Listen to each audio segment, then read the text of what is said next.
Ready, and action. Ladies and gentlemen, boys and girls of all ages, it's that time again. Time for another wonderful, brilliant lecture here at Sisseton Wahpeton College in lovely downtown Agency Village, South Dakota. And now, without any further ado, the man himself, the brilliant Professor Victor Singingeagle! Yay! Right on. Okay, now I'm going to spend this moment walking you through the final exam. And because we got all this glare, I'm going to turn this light off and we're going to get started. Oops, wrong light. There we go, that's better. Hopefully you guys can see that without too much glare. Maybe I should just turn off all the lights. Might work. All right, so I'm going to walk you through our final exam. First things first. As you all should know by now, you must not take this exam on your phone. And better yet, I highly advise you to not even take this exam on an iPad or a tablet. Just get a big giant desktop computer. And best of all, if you can get a computer with a really good internet connection, because I tried to do this with my iPad at home, and what can I say? It was so dang slow. It took forever for this crap to download and upload or whatever. I don't know what the term is for buffering and all that mess, and I can't remember the term right now because I'm lazy and I'm tired and I hadn't had enough coffee. So get a big computer, get busy on this. You've got 24 hours. All right, I'm going to walk you through it. We go to our Sisseton Wahpeton website. We're going to go to current students, go down to e-learning login. Boom! It opens a new window. You guys already know this. Just making sure that nobody screws this up. Go to login. Boom! Put in your login credentials. Hit login. Boom! Well, I'm booming too fast. Go to My Courses. Scroll down to DKT 210, Native American Literature. Click on it. Boom! Now, you're in. And we can go through, but I'm not going to take you through all that right now. I'm going to scroll all the way down to the final exam because I don't want to hog up your time. We're going to the final exam, which is like way down. We already passed that. Nope. Nope. Nope. There it is right there. Santa and his elves taking the final exam. You see that? Now we're going to click on it.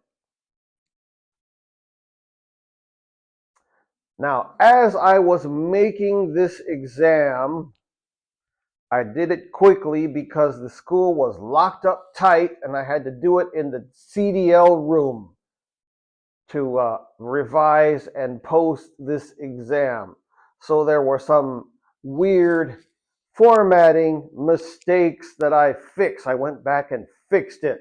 So if you are one of the 4 people who already took the exam and you feel that there was a problem and you got some stuff wrong that you should not have gotten wrong, you can probably go back and take it again. I see that one student has taken the exam twice and whatever. I'm going to give you the highest score.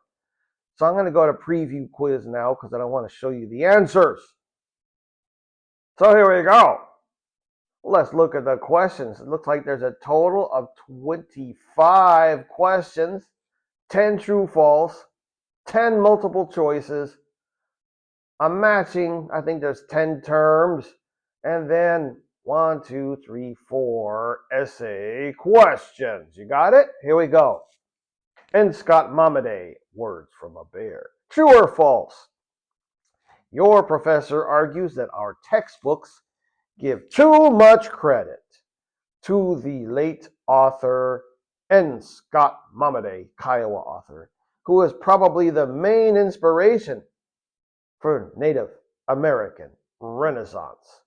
And I'm going to give this away just by my yakking too much. I said that our textbook author, Daniel Heath Justice, and others, when you go online looking at this kind of stuff, you wonder how come these guys never mention N. Scott Momaday. He is the OG, the great granddaddy of the Native American Renaissance. Oh, I gave that question away. Let's go to the next one. Number 2, true or false? Singingeagle argues that Tommy Orange's polyphonic novel, There, is actually very easy to follow with a very simplistic plot.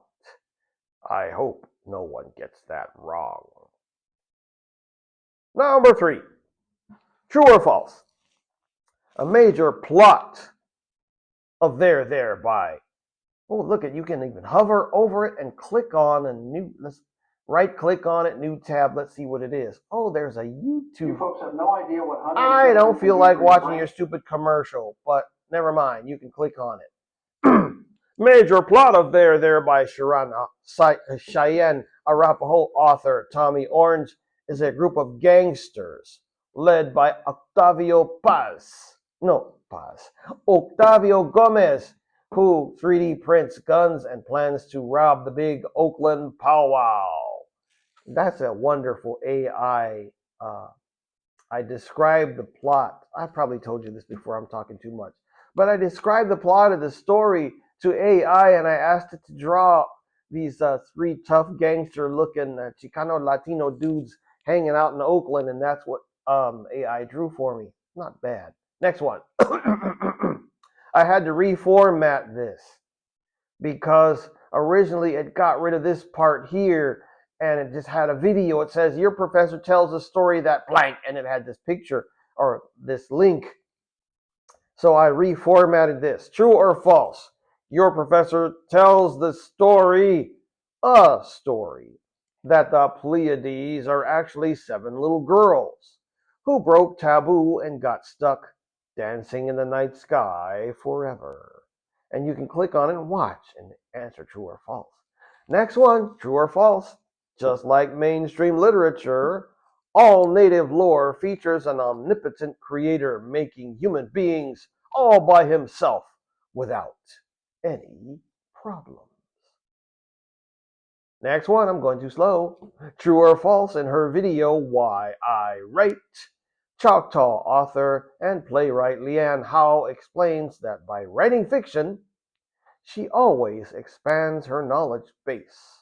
And you can right click on this and you can probably get an answer. Probably another commercial. Oh, cool. Look at that. Neato. Next one.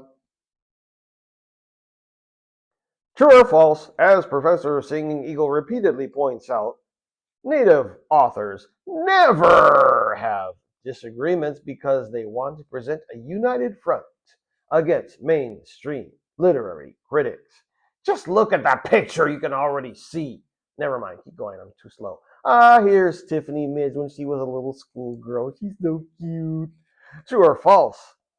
As Hunk Papa, Lakota author Tiffany Midge asserts, natives are not tragic, extinct people. And here's another mistake. When I wrote this question out, it just showed the video, had a picture of her, and it says, as Hunk Papa Lakota author Tiffany Midge asserts, blank, and it had this. So I had to go back and reformat this, which I did. Next one, true or false? Cherokee Chickasaw author, and Quapaw too, Gary Hobson, along with Abnaki Joseph Bruchak and Acoma Professor Lee Francis, co-founded the Returning the Gift Project, now known as Native Writers Circle of America. Right click on that, you could probably find it in YouTube or a web page. Oh, it's the web page. How cool is that? It even says who founded it. Oh, I'm giving it away. Next one. Here is that the Native woman, Native Lady Book Warrior? There, it says right there. True or false? Tewa Hopi critic Kim Sha Povi, aka Native Lady Book Warrior, says that the book Marrow Thieves is about natives who lose the ability to dream, so they must hunt for white people and steal their bone marrow. Right click on it, and there she is. And she tells the story. Let's keep going. Next page. This is probably the multiple choice. And remember, I had to reformat these because it was only showing, it would have a, what does the concept of, and it would blank it out and it would go straight to the video. So I had to reformat this, which is why I said I need to give you guys another chance. This is question 11. Yes, it is. According to Singingeagle, what does the concept of subversive humor mean in the context of Native literature? We have native stories that function in accordance with mainstream literature, a form of literature pioneered by Sherman Alexie, traditional Aboriginal literature that has nothing to do with mainstream culture, or native stories of resistance and resilience, often characterized by biting sarcasm and satire. Remember, this is subversive humor. Next one. Which of the following is a theme in Native American literature? Says A, all of these, B, the importance of storytelling, C, the struggle for cultural identity, D, the impact of colonialism and imperialism. Now, the computer will sometimes put all of these down here and sometimes in the middle, sometimes the second one. So originally it's supposed to be all of the above, but because, the computer scrambles the answers, I just changed it to all of these. Next one. Boy, gave that one away. Professor Singingeagle spent a great deal of time summarizing There by Tommy Orange. What is the setting of this novel? And I reformatted this question too. You can see a picture right here that answers the question. Number 14. Indian. Oh, yes, in residential school. Why did oral author Solomon Rat? Right click on that. What do we have? Is it another YouTube? No, it's the actual. Wow, look at that.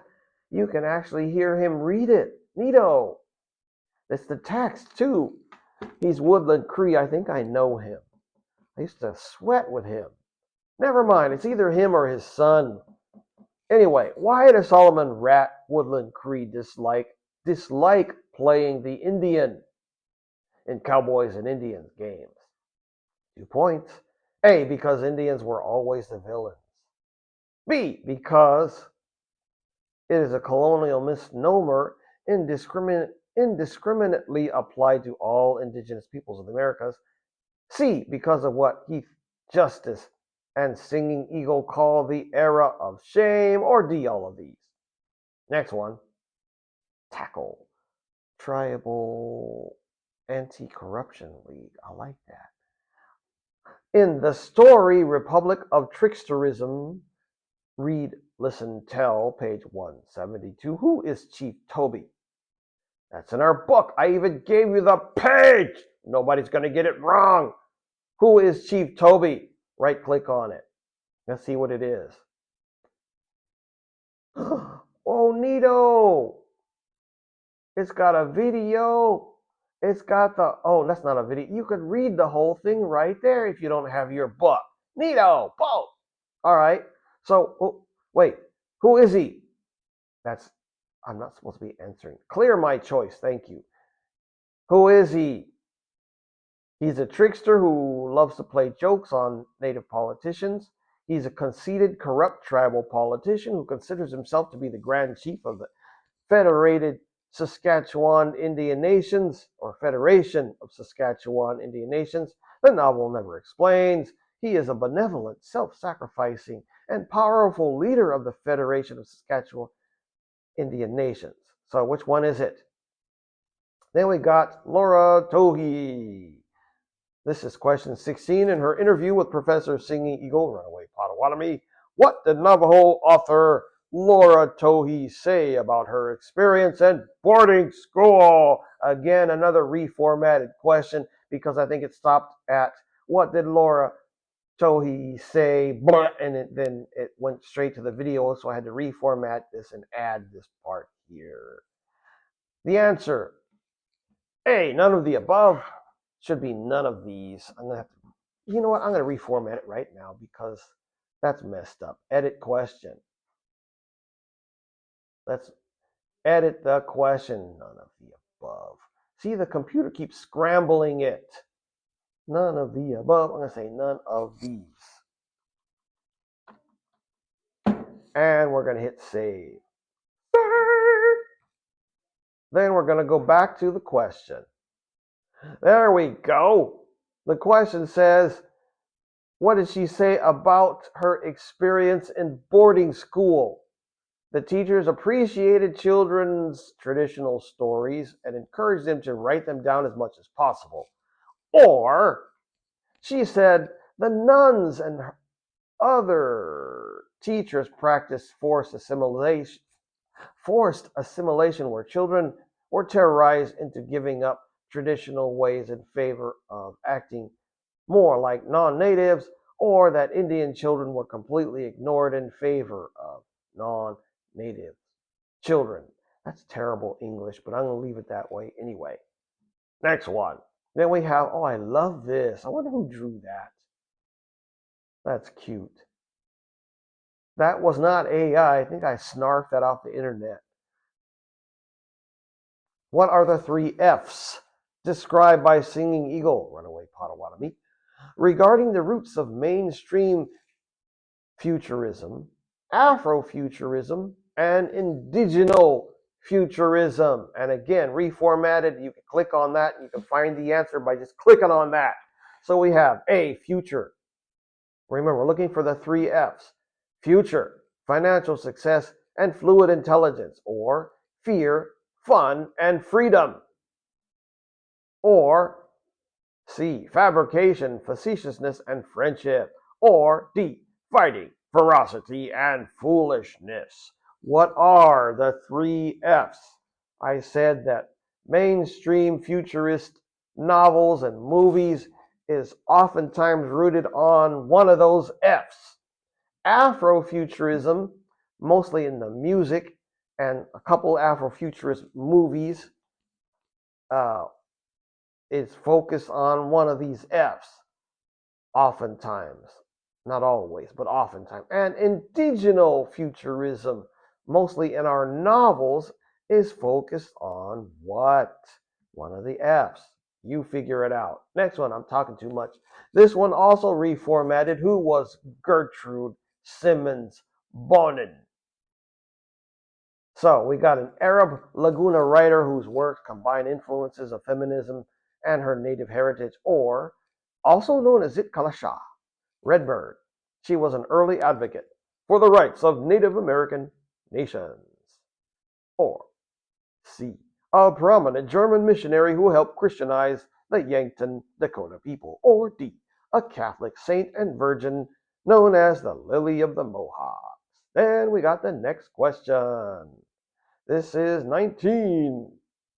According to Chickasaw author and professor, he's not Chickasaw, he is actually Cherokee Quapaw Chickasaw.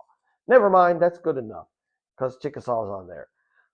Gary Hobson, what happened in Oklahoma in 1992 for the very first time in history?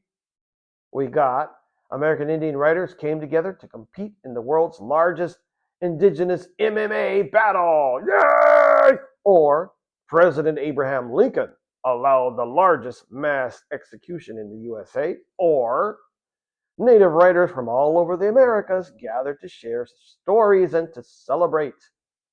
Or D, the Supreme Court ruled that eastern half of Oklahoma is on tribal land and the state could not bring criminal prosecutions on Indian land without the consent of Indian tribes. So there we go. I'm going to edit this question. Come on, let me edit. We're going to change to, where is it? There it is. According to Cherokee Quapaw. Cherokee Did I spell that right? Nope. Back.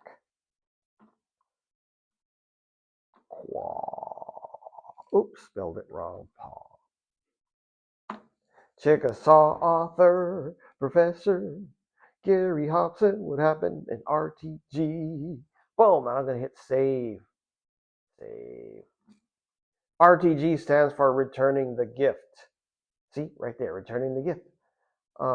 Festival of North American Native Writers, University of Oklahoma, July 7th through 10th, 1992. What happened? That just gives it away, doesn't it? Yes, it does. Let's go on to the next question. According to your professor and many Navajo traditionalists, again, this is a reformatted question because, again, it got rid of best time to tell traditional stories. It just went traditionist, boom, and it went straight to the video, but now I fixed it. So, what's the best time of year to tell traditional stories? Spring, summer, winter, fall. Boom. Next page. Now, this is the matching. Please match the following terms with their corresponding definitions. This one was kind of weird because it was turning these things into videos and not exactly showing what is the thing that's got to be matched to it. I might have to get rid of that. Indigenous, didactic, narrative, distancing. You're supposed to choose one. So let's look at this. It says here, one term is artistic urgency, one is literary criticism. If you hover over it, right-click on it, you'll probably get an answer. Literary criticism.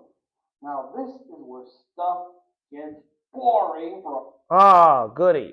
So you can right click on these. This one I tried to make it a right clicker, and for some reason it went to the video, and that's why I had to reformat it. All right, so we got pedagogical resistance, survivance, indigenous narrative distancing, didactic narrative distancing, indigenous deficiency, art for art's sake, comparative misfortune, indigenous futurism, pretendian. Right click on them, you'll get the answer. So nobody's going to get these wrong. Each one of them is worth, I think, 1 point. Next, we're going to go to next page, because here comes the hard stuff. This is where I want you to let your intelligence, your brilliance shine through. Okay?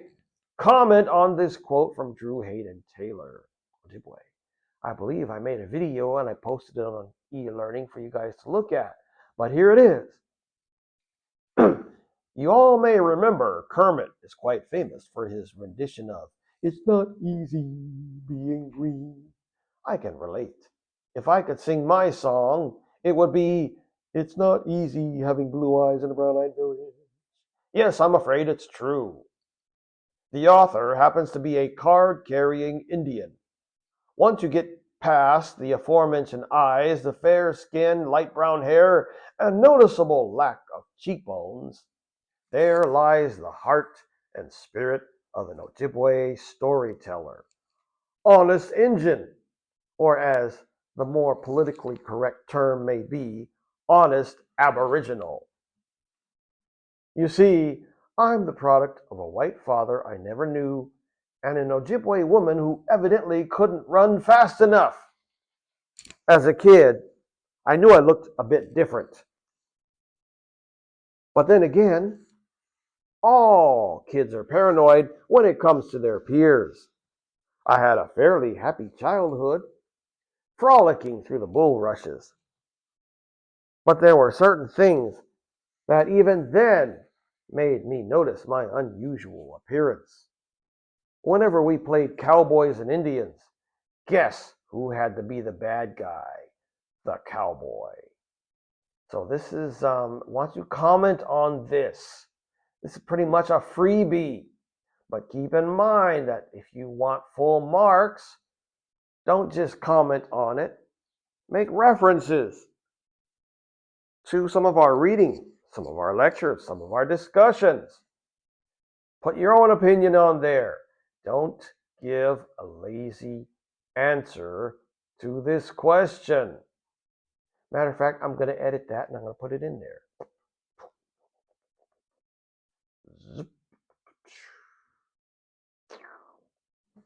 Control copy. We're going to scroll down here.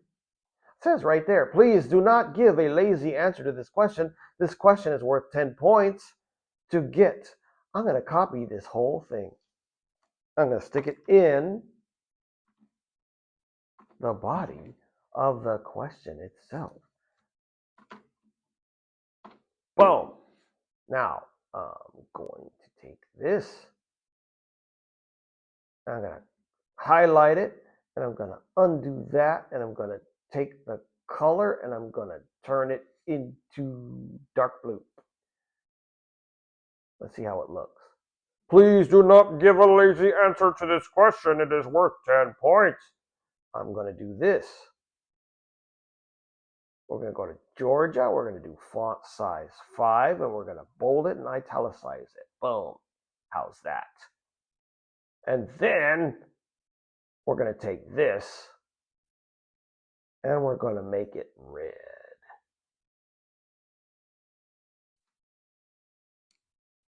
I don't like that.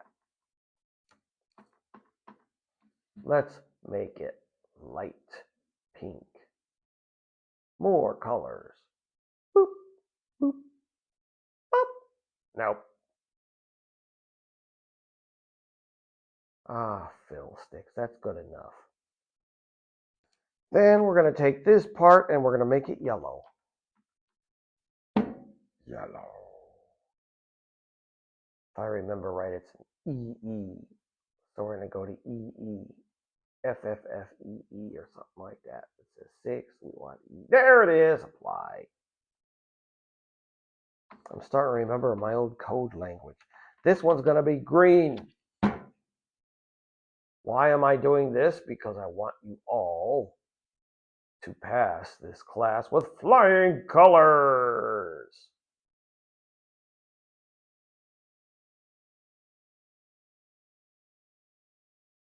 EA. That's good. So, it'll tell you how to get a 7, how to get an 8, and how to get a 9. Let's hit save. Save changes. Let's see if it shows up now. There it is. Right. Nobody's going to screw that up. Next question. In his video, Shasta Land, again, you can right-click on it, open it up in a new window. Howdy, howdy, howdy. And there it is. It says Professor Singingeagle Runaway Potawatomi issued the challenge question, what does all this talk about the land have to do with Native literature? So what is the relationship between the land and literature? Make specific references to certain passages in our readings and other Native literature. That's how you get higher points. And again, I might edit this, might as well edit the question. I'm doing this in front of you on purpose because I don't want anybody to screw up the final exam. So we're going to take this, we're going to go boom, boom, and we're going to go Control V, boom, and it messed up my format, which means I got to go back and do this.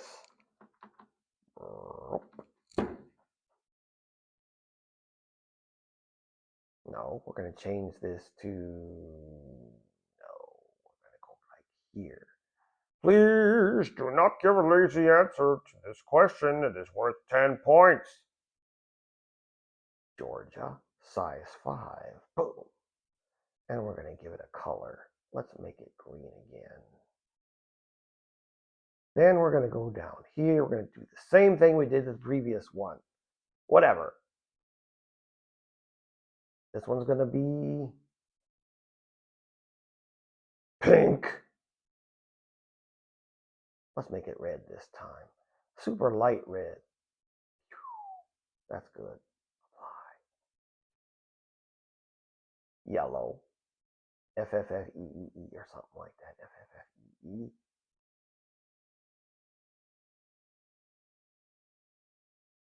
There we go. Apply. And then we're going to take this and turn it green to get a 9 or a 10. Why am I doing this? Because again, I do not want you to mess up and get a poor score. That's good. Apply.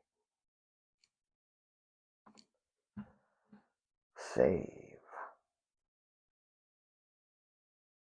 So it's going to tell you right there how to get a 7, how to get an 8, and how to get a 9 or a 10 answer. Next one.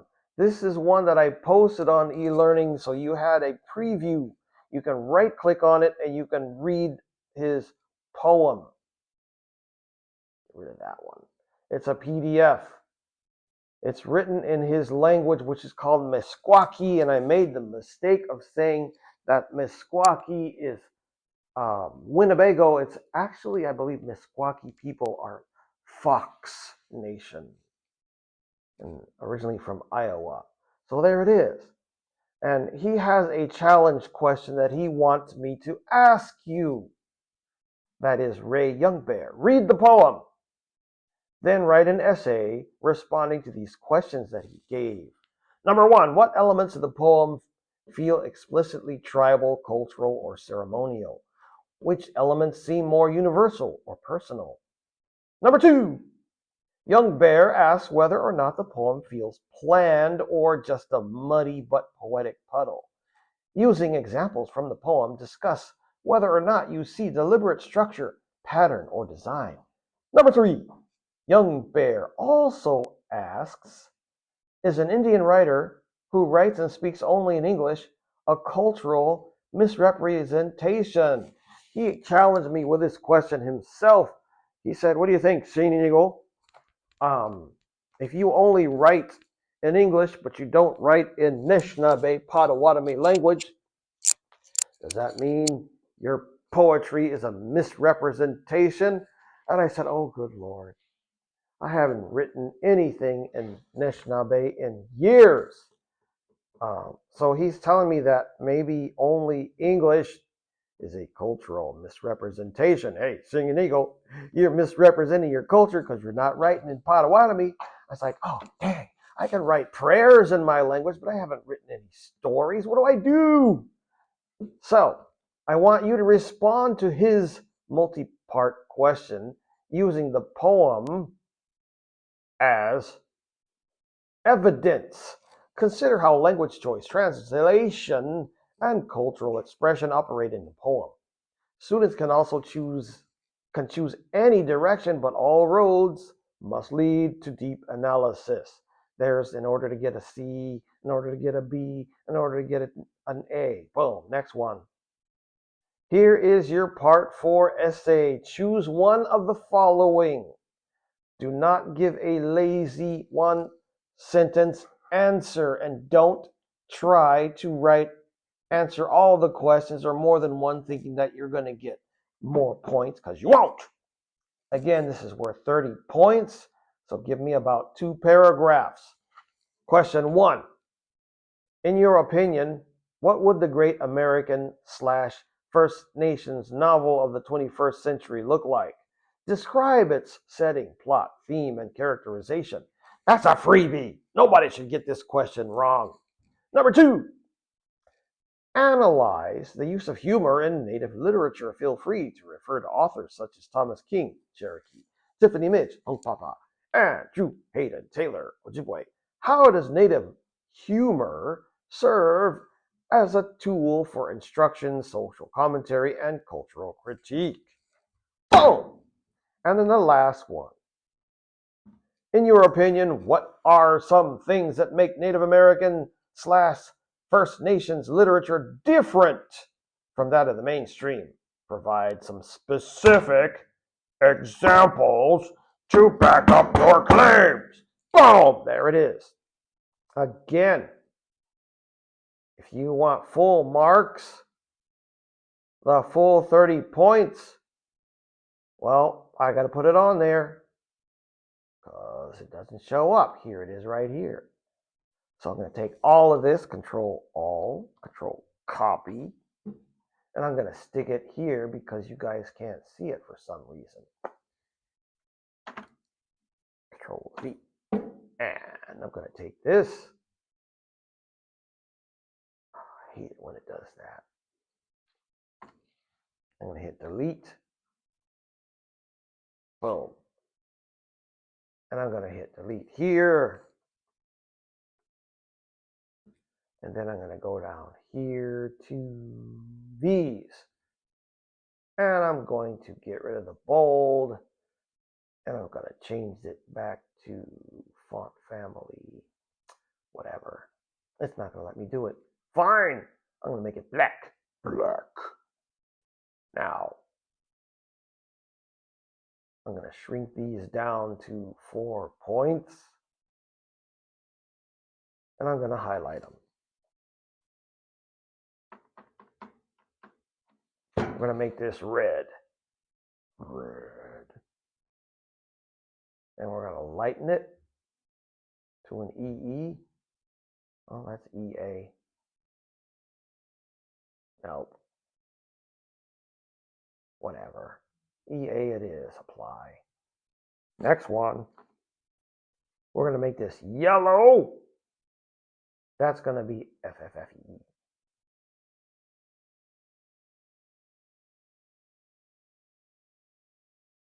Nope. Right there. Then we're going to take this one and make it green.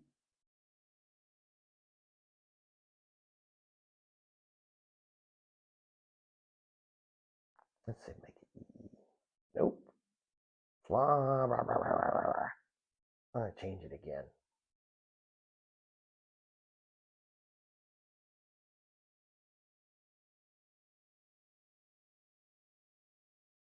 I might just leave it right there. That's good. Boom! So it's telling you how to get full marks.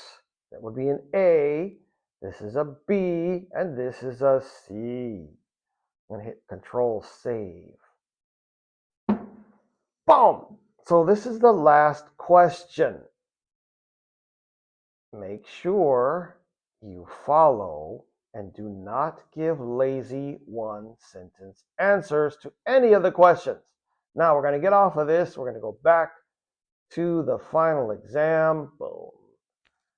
And I need to preface this or follow this up with a reminder to all of you, because I already went 37 minutes long. Ooh, terrible. You got 24 hours to jump on this. I need to turn in grades tomorrow, so don't fool around. Got it? All right. Thank you so much. You guys have been awesome students. You guys have an awesome day and a beautiful Christmas. Talk to you later.